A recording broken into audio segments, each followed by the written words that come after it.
धीरेन्द्र कृष्ण शास्त्री का जीवन बड़े संकटों से घिरा हुआ था। वह निरंतर आर्थिक संकटों का सामना करते रहे और अंत में अपने दादा के पास जाने का निश्चय किया। उस समय वहाँ पर भक्तों की बड़ी भारी भीड़ थी। हमारे पिताजी कुछ करते नहीं थे। भूख की स्थिति में दादा गुरुजी का फक्कड़पन था। वो परिवार से नाता तोड़ा, मतलब तोड़ा। लेकिन उनके लिए तो सभी साधक घर परिवार वाले एक ही समान करता थे। बन के जाओगे तो वो अर्जी उठा के बालाजी के पास रख देंगे। ये नहीं कि ये हमारा सगा नाती है, ये हमारा सगा पुत्र, तो इस पे ज्यादा कृपा हो जाए। हम भी गए सबकी भांति। 3 दिन तक धीरेन्द्र कृष्ण शास्त्री व उनका परिवार भूखा रहने के बाद रहने का 16x12 का कच्चा मकान, वो भी बरसात में खाट के पलंग के नीचे सोना पड़ता है, बारिश की बूंदें गिरती हैं। कैसी जिंदगी जिएंगे? कुछ नहीं तो एक ऐसा कुछ कह दो, कर दो, भोजन ही चलने लगे। जिंदगी में कुछ नहीं तो पिता करने लगे, ऐसा कुछ कर दो। गुरु ने बस बाहें पकड़ी। अवस्था 10-11 वर्ष की थी। बाहें पकड़ करके बोले तू मुझसे मत जुड़, और सीधा बागेश्वर बालाजी से जोड़ दिया। ये वो समय था जिस समय धीरेन्द्र कृष्ण शास्त्री श्री बागेश्वर धाम से जुड़े और उसके बाद उनके ऊपर निरंतर अनुकंपा होती रही। सन्यासी बाबा ने लीला की, स्वप्न में आभास होने लगा। फिर कोई व्यक्ति आता था दिन में, या हम कहीं सत्यनारायण की कथा वांचने जाते थे, जैसे आप आए, शरद जी आए, या कोई व्यक्ति आया, तो हमें लगता था कि वो जब परिचित नहीं थे तो वो आते ही अपना ये नाम बताएगा। ऐसा मन में भाव प्रकट हो जाता था।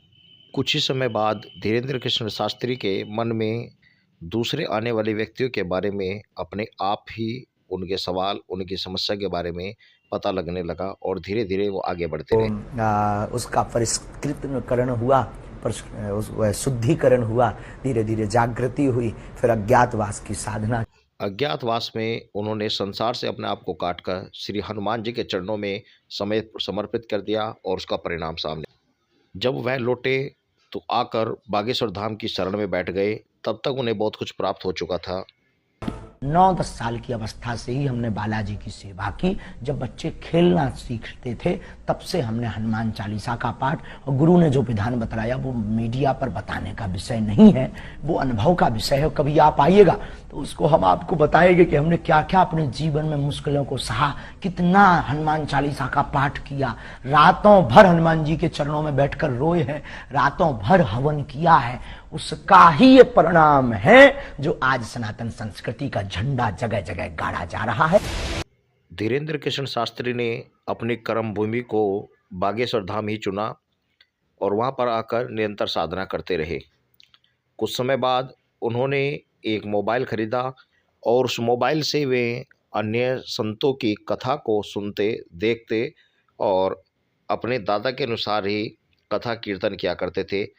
उसी प्रकार पर्ची निकालते और लोगों की समस्या के बारे में बताते। क्या नाम था? रूबी देवी। रूबी देवी। अच्छा, यहाँ किसी को बताया था? चलो पढ़ो। पत्नी का राज जानने आए हैं, मृत्यु का कारण जानने आए। रूबी उर्फ गुड्डी उनका नाम था। उनकी मृत्यु तंत्र कारण से हुई है, उसमें कोई संदेह नहीं है। माइक से बोलिए, यही पर्चा बोल रहा? जी। यही पूछने आए? शरीर नीला पड़ गया था इनका? बस बस बस, रोइए मत। शरीर नीला पड़ गया था। इसी के चलते कुछ समय बाद धीरेन्द्र कृष्ण से हटकर उनका नाम बागेश्वर सरकार पड़ गया और इसी के नाम से वे चमत्कार करते रहे और लोगों में उनकी छाप बढ़ती रही।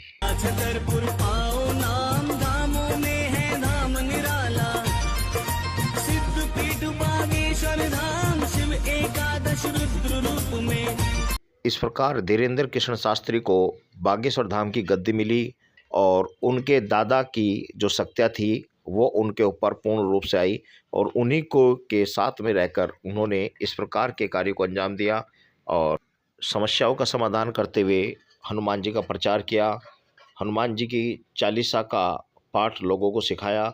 इस प्रकार श्री बागेश्वर धाम को उनके दादा के अनुसार उनको दिव्य शक्तियाँ प्राप्त हुई। जय श्री राम।